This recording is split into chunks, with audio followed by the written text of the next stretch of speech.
Rohan lived in a small village nestled between green hills. He had a heart full of kindness. He loved helping others.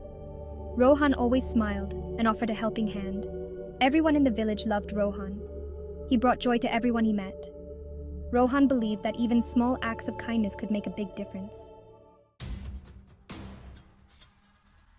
One day, a fierce storm struck the village. The wind howled angrily. Rain lashed against the houses. The storm raged through the night, leaving a trail of destruction. When the storm subsided, the villagers awoke to a scene of devastation. Houses were damaged. Trees were uprooted. The villagers were scared and worried. They didn't have food or shelter. Rohan was worried too, but he knew he had to help. He quickly gathered some food and water. He went from house to house, sharing what little he had. Rohan's kindness brought a glimmer of hope to the villagers. He worked tirelessly, clearing debris and comforting those who were afraid. Among the villagers was an old woman named Mrs. Kumar. Her house was partially destroyed. She was alone and scared. Rohan saw her plight and immediately rushed to help. He offered her food, water, and a place to rest. Mrs. Kumar was touched by Rohan's kindness.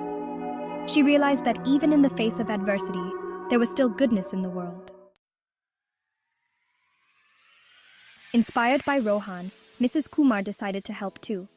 Although she was old and weak, she started cooking for the villagers who had lost their homes. She shared her meager possessions with others. Seeing Mrs. Kumar's selfless act, other villagers were inspired. They too began helping each other. They shared their food, clothes, and shelter. The village, once filled with despair, was now brimming with a spirit of unity and compassion. Together, the villagers rebuilt their homes and their lives. The storm had brought destruction, but it had also brought them closer. They had learned the power of unity and kindness. Rohan's small act of kindness had started a ripple effect. It had transformed the village. Rohan had shown everyone that even a small boy could make a big difference by being kind.